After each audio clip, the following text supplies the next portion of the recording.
करते हैं board paper 2024 से क्वेश्चन नंबर 30। ये एक्चुअली क्वेश्चन नंबर ये 30 है, 30 का बी पार्ट है। तो जो ए पार्ट है इसको देखने के लिए इसे प्रीवियस वीडियो है, आप उसको ज़रूर देखो। इस वीडियो के अंदर हम क्वेश्चन नंबर 30 का बी पार्ट सॉल्व करेंगे।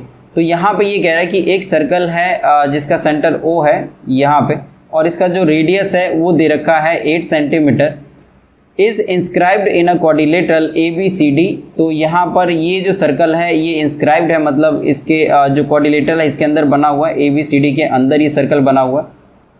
इन which PQRS are the points of contact as shown. तो यहाँ पे ये जो क्वाड्रिलेटरल है ये इस सर्कल के साथ में ये टच हो रहा है PQRS पे, और if AD is perpendicular to DC, और ये कह रहा है जो AD है वो DC के ऊपर परपेंडिकुलर है, मतलब यहाँ पर ये 90 डिग्री का एंगल बना रहा है। BC यहाँ पर दे रखा है ये 30 है, 30 सेंटीमीटर, और यहाँ पे जो BS है ये दे रखा है 24, मतलब BS जो ये वाला पार्ट है ये दे रखा है 24 सेंटीमीटर।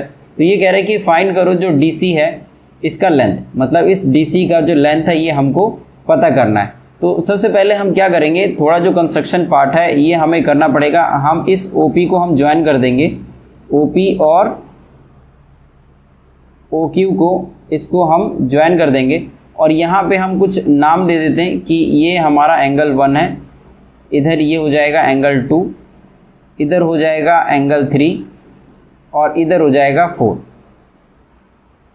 इस तरीके से। तो सबसे पहले हम क्या करेंगे, इस POQD को इसको हम स्क्वायर प्रूफ करने की कोशिश करेंगे। तो यहाँ पे करते हैं इसको सॉल्व। तो सबसे पहले हम यहाँ पर जानते हैं कि जो रेडियस होता है वो टेंजेंट पे परपेंडिकुलर होता है। तो सबसे पहले यहाँ पर इस गिवन पार्ट के अंदर ये दे रखा है एक circle, a circle with centre O and radius 8 centimetre, और यहाँ पर जो AD है ये दे रखा है perpendicular, AD is perpendicular on DC, और यहाँ पे कुछ लेंथ दे रखा है BC is equal to 30 centimetre, और जो BS है ये दे रखा है 24 centimetre, BS is equal to 24 centimetre. और इसके अंदर जो हमको पता करना है टू फाइंड वो है इस DC का लेंथ। तो DC हमको पता करना है, तो यहाँ पे हमने किया है कंस्ट्रक्शन, और ये चीज़ भी हमको लिखना पड़ेगा कंस्ट्रक्शन। इसके अंदर हमने किया है join OP and OQ, OP and OQ। तो अब है इसका सॉल्यूशन। तो सबसे पहले सॉल्यूशन में वी नो दैट कि जो रेडियस होता है, रेडियस इज परपेंडिकुलर,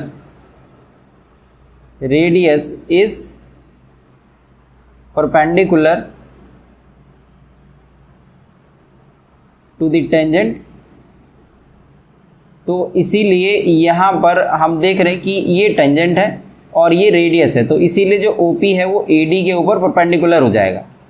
तो देयरफॉर जो ये OP है ये परपेंडिकुलर हो जाएगा इस AD के ऊपर। तो अगर परपेंडिकुलर है तो इसका मतलब जो एंगल 1 है ये 90 डिग्री हो जाएगा। तो इसीलिए देयरफॉर जो एंगल 1 है ये हो जाएगा 90 डिग्री। और अभी हम इसको लेके चलते हैं इक्वेशन 1। फिर उसके बाद गिवन में है जो AD है ये पहले से ही परपेंडिकुलर दे रखा है DC के। तो ये जो एंगल 4 है यहाँ पे एंगल 4 ये भी 90 डिग्री हो जाएगा, क्योंकि यहाँ पर जो AD है AD is perpendicular to DC, ऐसा गिवन में ही दे रखा है यहाँ पे AD परपेंडिकुलर टू DC। तो जो एंगल 4 है ये भी 90 डिग्री है। इसी तरीके से जो यहाँ पे एंगल 3 है इज इक्वल टू ये भी 90 डिग्री हो जाएगा, क्योंकि यहाँ पर OQ रेडियस है और DC टेंजेंट है। तो इसीलिए O Q is perpendicular to D C, क्योंकि जो रेडियस होता है, क्योंकि जो रेडियस है ये परपेंडिकुलर होता है टेंजेंट पे, इसीलिए ये बात हम बोल सकते हैं।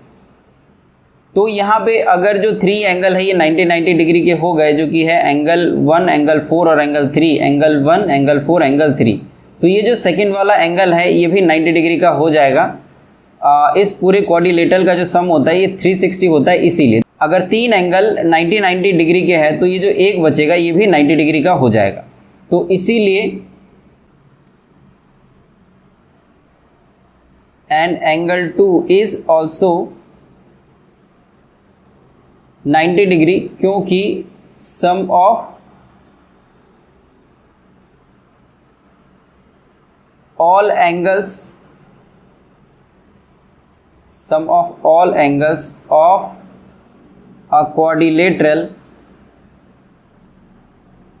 is 360 degree.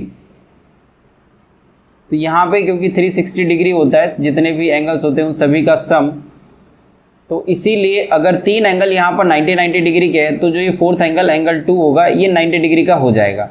तो यहाँ पे एक चीज़ और, यहाँ पे हमने 1, 2 इक्वेशन लिया है और इसको हम लिख लेते हैं, ये हो जाएगा हमारा थर्ड इक्वेशन और ये हो जाएगा फोर्थ इक्वेशन। तो यहाँ पे इस डायग्राम के अंदर हम देख रहे हैं कि यहाँ पर हमने ये चारों एंगल 90 डिग्री के तो प्रूफ कर लिए, और साथ में इसका जो एडजेसेंट साइड है मतलब OP और OQ ये दोनों रेडियस है और ये दोनों इसीलिए इक्वल होगा। तो अगर ये इक्वल है और चारों एंगल यहाँ पर 90 डिग्री के हो गए तो इसीलिए ये प्रूफ हो जाएगा कि OPDQ ये एक स्क्वायर है। तो ये बात हमें यहाँ पर लिखना पड़ेगा कि also OP is equal to OQ, ये बराबर है क्योंकि ये रेडियाई है।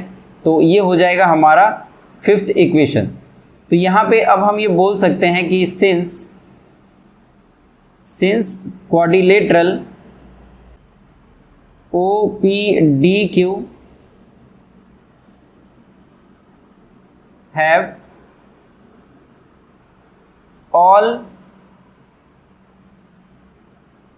4 angles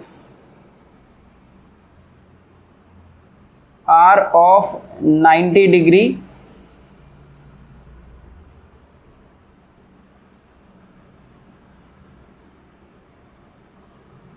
each and adjacent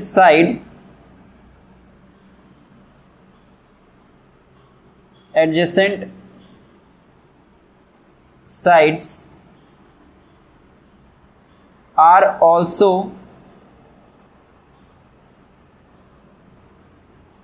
equal. तो ऐसा बात हम कब कह सकते हैं, इस इक्वेशन 1, 2, 3, 4, 5 से। तो ये चीज हमको यहां पर लिखना पड़ेगा कि फ्रॉम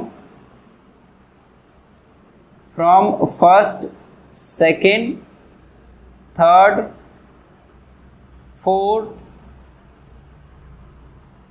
एंड 5 की जो ट्राइंगल OPD है हैव ऑल 4 एंगल्स। तो अगर हम इस इक्वेशन का रेफरेंस दे रहे हैं तो हमें सिंस लगाने की जरूरत नहीं, तो इसको हम इरेज कर लेते हैं।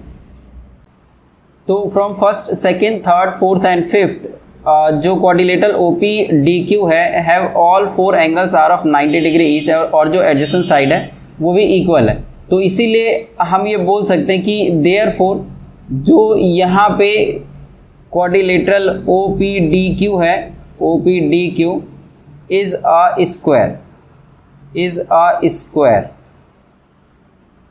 तो ये हो गया स्क्वायर प्रूफ। तो अगर क्वाड्रिलेटरल OPDQ यहाँ पर स्क्वायर है तो इसीलिए हम ये बोल सकते हैं कि देयरफॉर जो DQ होगा ये इस OQ के बराबर होगा, और OQ यहाँ पर रेडियस है। तो ये जो रेडियस है ये दिया हुआ है गिवन हमको 8 सेंटीमीटर। तो इसीलिए अगर OQ रेडियस है और 8 सेंटीमीटर तो DQ जो है ये भी 8 सेंटीमीटर हो जाएगा। तो इसीलिए 8 सेंटीमीटर ये आ गया DQ। तो क्योंकि हमको तो पता करना है DC, अभी तो QC हमको पता ही करना है। तो यहाँ पर एक चीज़ जो है, जो BS है ये हमको दिया हुआ है यहाँ पर 24। मतलब अगर यहाँ पे ये जो बी एस है अगर हम इसको देखें ये दे रखा है 24 सेंटीमीटर, और जो बी सी है इस तरीके से ये दिया हुआ है 30 सेंटीमीटर। तो बी एस है 24 और यहाँ पर जो बी सी है ये है 30। तो हम जानते हैं कि जो टेंजेंट होता है वो इक्वल होता है, तो इसीलिए जो बी एस है वो बी आर के बराबर होगा। तो अगर ये 24 है तो ये भी 24 हो जाएगा। तो अगर ये पूरा 30 है और इसमें से अगर हम इस 24 को जो कि इस R तक आएगा अगर इसको माइनस करें तो इधर आ जाएगा 6 सेंटीमीटर, और अगर ये 6 होगा तो ये भी 6 सेंटीमीटर हो जाएगा। तो यहाँ पर यही चीज़ हमको यहाँ पर करके बताना पड़ेगा कि यहाँ पर जो बी एस है और इसको हम एक कोई ना कोई एक इक्वेशन मान लेते हैं। मान लीजिए यहाँ पर हम इसको 6 मान लेते हैं और इसको करते हैं आगे सॉल्व कि यहाँ पर ये दिया हुआ है गिवन दैट इट इज़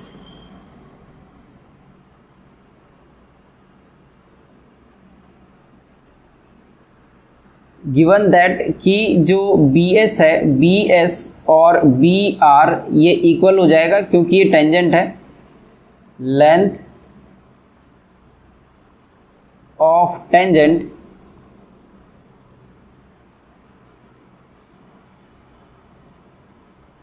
तो बी एस और बी आर और ये दोनों देयरफॉर जो बी एस और बी आर है ये हो जाएगा 24 सेंटीमीटर के बराबर। और क्योंकि यहाँ पर जो बी सी है ये दिया हुआ 30, तो इसीलिए अगर ये बी सी 30 है तो यहाँ पर इस बी सी को हम लिख सकते हैं B R plus C R is equal to 30। तो अभी जैसे हमने यहाँ पर बी आर को 24 यहाँ पर प्रूफ किया है तो ये हो जाएगा 24 plus C R is equal to 30। तो सी आर को हम यहीं पर रहने देंगे और जो ये 24 है ये आ जाएगा पीछे। तो अगर इसको सॉल्व करेंगे तो सी आर जो है ये आ जाएगा 6 सेंटीमीटर। तो ये जो सी आर है ये आर सी ये आ गया 6 सेंटीमीटर। और इसी तरीके से कि सिंस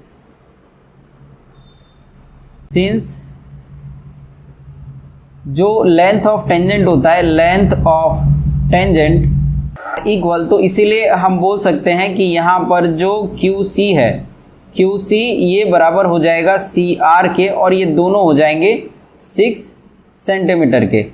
तो नाउ जो ये DC है DC इसको हम लिख सकते हैं DQ प्लस में QC, और जो DQ है DQ ये हमने यहाँ पर इक्वेशन 6 के अंदर 8 सेंटीमीटर निकाला था। तो वही चीज़ हम यहाँ पर लिखेंगे 8, और जो QC है इसको हमने यहाँ पर निकाला है 6 सेंटीमीटर। तो अगर इस दोनों को अगर हम ऐड करें तो ये आ जाएगा 14 सेंटीमीटर और यही हमारा आंसर हो जाएगा। तो इस तरीके से ये जो पूरा स्क्रीन पे दिख रहा है ये पूरा इस क्वेश्चन का सॉल्यूशन है जिसका आप स्क्रीनशॉट ले सकते हो। Thank you so much.